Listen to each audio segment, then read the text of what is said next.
আসসালামু আলাইকুম। অবিরাম বাংলার সংবাদে সবাইকে স্বাগত জানাচ্ছি। আমি নাইম ফাথম মুবিন। শুরুতে বিআরবি কেবলস সংবাদ শিরোনাম জানিয়ে দেব এই মুহূর্তে হাতে পাওয়া সর্বশেষ গুরুত্বপূর্ণ আপডেট বাংলা সংবাদ। শুরুতেই থাকছে ছাত্র জনতার অভ্যুত্থানকে ব্যর্থ করার অপতৎপরতা চলছে।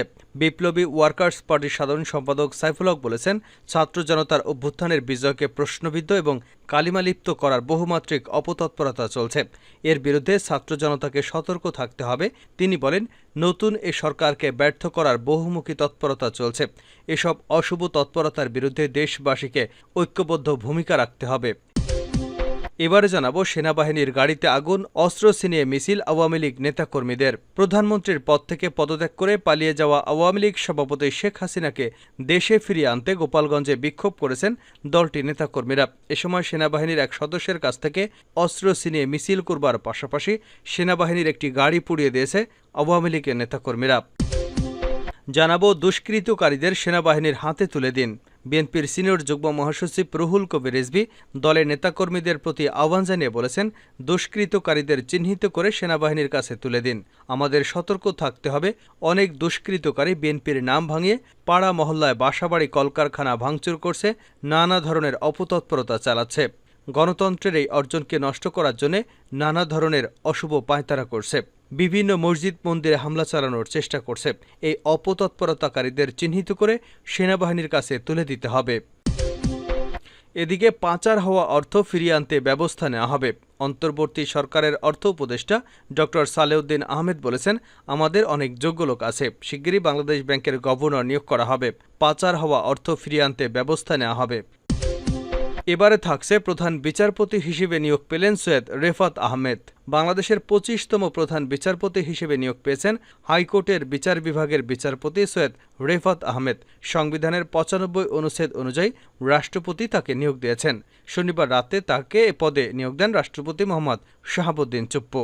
এবং সর্বশেষ জানাবো আন্তর্জাতিক সংবাদ। রাশিয়াকে বিধ্বংসী ব্যালিস্টিক ক্ষেপণাস্ত্র দেবে ইরান। ইরানের তৈরি ফাতে 360 ব্যালিস্টিক ক্ষেপণাস্ত্র হাতে পেতে উদগ্রীব রুশ প্রেসিডেন্ট ভ্লাদিমির পুতিন। ইরানের এই বিধ্বংসী ক্ষেপণাস্ত্র ব্যবহারের জন্য রাশিয়ার কয়েক ডজন সামরিক সদস্য ইরানে প্রশিক্ষণ নিচ্ছেন। ইউক্রেন যুদ্ধে ব্যবহারের জন্য রাশিয়াকে শিগগিরই এসব ব্যালিস্টিক ক্ষেপণাস্ত্র সরবরাহ করতে যাচ্ছে ইরান।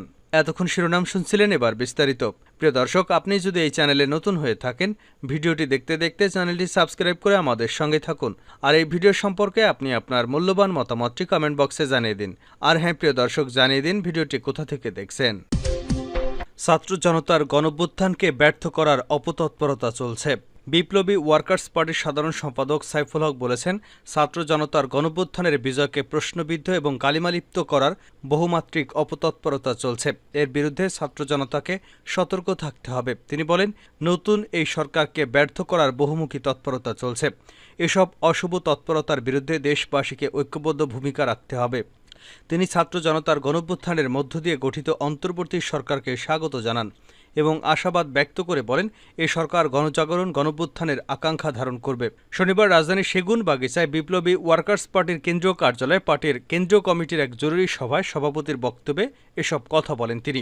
সাইফুল হক বলেন, গণঅভ্যুত্থানের সুযোগে দুর্বৃত্তরা যে নৈরাজ্য, লুটপাট এবং দখলদারিত্ব শুরু করেছে, অবিলম্বে তা রোধ করতে প্রয়োজনীয় প্রশাসনিক এবং রাজনৈতিক পদক্ষেপ গ্রহণ করতে হবে।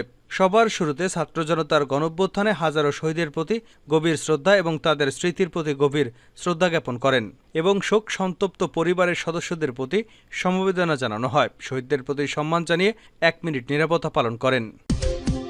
সেনাবাহিনীর গাড়িতে আগুন, অস্ত্র ছিনিয়ে মিছিল আওয়ামী লীগ নেতাকর্মীদের।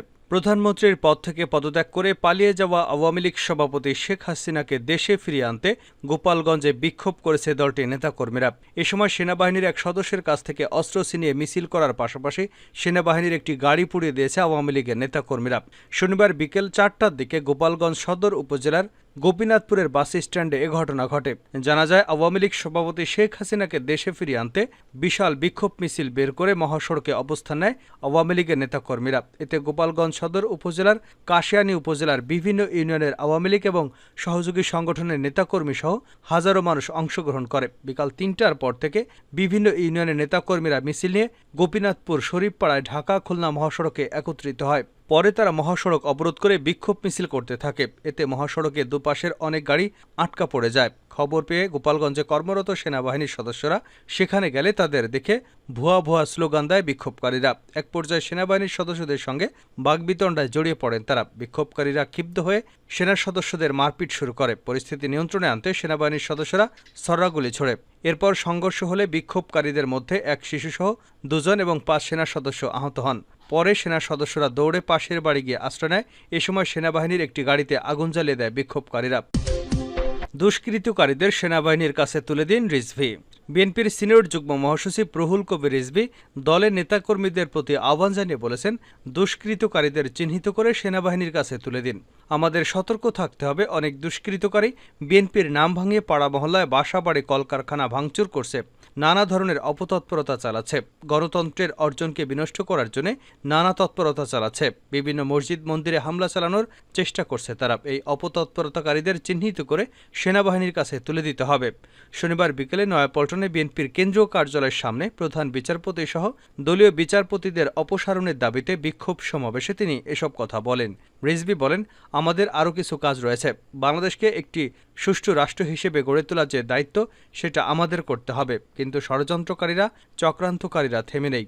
যারা বাকশাল কায়েমকারী গোটা জাতির গলায় ফাঁসির দড়ি পরিয়েছিল তারা আজ পালিয়ে গেছে। এখন এদেশে গণতন্ত্র প্রতিষ্ঠা করতে হলে আমাদের আরও কিছু কাজ করতে হবে। রিজভী বলেন যে গণতন্ত্রের জন্য আমরা লড়াই, মুক্ত কণ্ঠে কথা বলার জন্য আমাদের লড়াই, আত্মত্যাগ, সেই আত্মত্যাগ আমাদের সার্থক হবে সুন্দর বাংলাদেশ গড়ে তোলার মধ্য দিয়ে। পাচার হওয়া অর্থ ফিরিয়ে আনতে ব্যবস্থা নেওয়া হবে, অর্থ উপদেষ্টা। অন্তর্বর্তী সরকারের অর্থ উপদেষ্টা ডক্টর সালেউদ্দিন আহমেদ বলেছেন, আমাদের অনেক যোগ্য লোক আছে, শিগগিরই বাংলাদেশ ব্যাংকের গভর্নর নিয়োগ করা হবে। পাচার হওয়া অর্থ ফিরিয়ে আনতে ব্যবস্থা নেওয়া হবে। শনিবার সচিবালয়ে সভার অন্তর্বর্তী সরকারের অর্থ উপদেষ্টা ডক্টর সালেউদ্দিন আহমেদ এসব কথা বলেন। তিনি বলেন, আমরা মানুষের আয় এবং ব্যয়ের ভারসাম্য রক্ষা করে বৈষম্য দূর করার উদ্যোগ নেব। ব্যাংক এবং আর্থিক প্রতিষ্ঠান সংস্কারের উদ্যোগ নেওয়া হবে। প্রধান বিচারপতি হিসেবে নিয়োগ পেলেন সৈয়দ রেফাত আহমেদ। বাংলাদেশের 25তম প্রধান বিচারপতি হিসেবে নিয়োগ পেয়েছেন হাইকোর্ট বিভাগের বিচারপতি সৈয়দ রেফাত আহমেদ। সংবিধানের 95 অনুচ্ছেদ অনুযায়ী রাষ্ট্রপতি তাকে নিয়োগ দিয়েছেন। শনিবার রাতে তাকে এই পদে নিয়োগ দেন রাষ্ট্রপতি মোহাম্মদ শাহাবুদ্দিন। এদিকে ভারপ্রাপ্ত প্রধান বিচারপতি হিসেবে মোহাম্মদ আশরাফুল ইসলামকে নিয়োগের বিষয়টি জানিয়েছিল আইন মন্ত্রণালয়। এটা নিয়ে আপত্তি জানান বৈষম্য বিরোধী ছাত্র আন্দোলনের সমন্বয়করা। এমনকি মোহাম্মদ আশফাকুল ইসলামের নিয়োগ প্রত্যাখ্যান করে পুনরায় আন্দোলনের ঘোষণা দিয়েছিল তারা। একই সাথে সৈয়দ রেফাত আহমেদকে প্রধান বিচারপতি নিয়োগ করার দাবি জানান তারা। তাদের প্রতিবাদের মুখে আইন মন্ত্রণালয় থেকে দাবি করা হয়, এখনও প্রধান বিচারপতি নিয়োগ দেওয়া হয়নি। রাত 9টার দিকে সৈয়দ রেফাত আহমেদকে প্রধান বিচারপতি হিসেবে নিয়োগের বিষয়টি গণমাধ্যমকে জানান আইন মন্ত্রণালয়।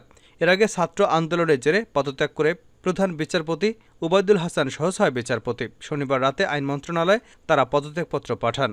এরপরই প্রধান বিচারপতির বিষয়ে প্রজ্ঞাপন জারি করেছে আইন মন্ত্রণালয়। প্রজ্ঞাপনে বলা হয়, সংবিধানের 95 1 অনুচ্ছেদে দেওয়া ক্ষমতা বলে রাষ্ট্রপতি মোহাম্মদ শাহাবুদ্দিন হাইকোর্টের বিচারপতি সৈয়দ রেফাত আহমেদকে বাংলাদেশের প্রধান বিচারপতি হিসেবে নিয়োগ দিয়েছেন। এ নিয়োগ শপথের তারিখ থেকে কার্যকর করা হবে।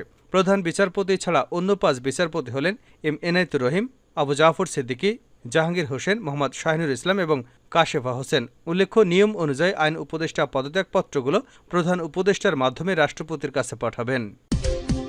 রাশিয়াকে বিধ্বংসী ব্যালিস্টিক ক্ষেপণাস্ত্র দেবে ইরান। ইরানের তৈরি ফাতে 360 ব্যালিস্টিক ক্ষেপণাস্ত্র হাতে পেতে উদগ্রীব রুশ প্রেসিডেন্ট ভ্লাদিমির পুতিন। ইরানের এই বিধ্বংসী ক্ষেপণাস্ত্র ব্যবহারের জন্য রাশিয়ার কয়েক ডজন সামরিক সদস্য ইরানে প্রশিক্ষণ নিচ্ছে। ইউক্রেনের যুদ্ধে ব্যবহারের জন্য রাশিয়াকে শিগগিরই এসব ব্যালিস্টিক ক্ষেপণাস্ত্র সরবরাহ করতে যাচ্ছে ইরান। ইরান অতি সত্বর তাদের ফাতে 360 ব্যালিস্টিক ক্ষেপণাস্ত্র মস্কোকে সরবরাহ করতে যাচ্ছে। ইউরোপের 2টি গোয়েন্দা সূত্র সংবাদ মাধ্যম রয়টার্সকে তথ্য জানিয়েছে। নাম প্রকাশ না করার সূত্র জানায়, রাশিয়ার প্রতিরক্ষা মন্ত্রণালয়ের প্রতিনিধিরা গত 13 ডিসেম্বর ইরানের কর্মকর্তাদের সঙ্গে তেহরানে একটি চুক্তি সই করেছে বলে মনে করা হচ্ছে। এর অধীনে এসব অস্ত্র সরবরাহ করা হবে, যা ইরানের নিজস্ব প্রযুক্তিতে তৈরি। সূত্র জানিয়েছে, ফাতে 360 ক্ষেপণাস্ত্রের পরিচালনা শিখতে রাশিয়ার সামরিক বাহিনীর সদস্যরা ইরানে গেছে। 120 কিলোমিটার দূরত্বে আঘাত হানতে সক্ষম 150 কেজির ওয়ারহেড বহন করতে পারে। রুশ সেনাদের প্রশিক্ষণ শেষে এ ক্ষেপণাস্ত্র সরবরাহ করা হতে পারে।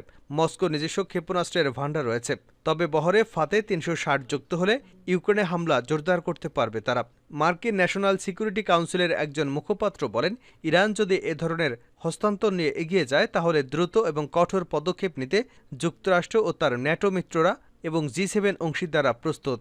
মুখপাত্র বলেন, ইউক্রেন যুদ্ধে রাশিয়া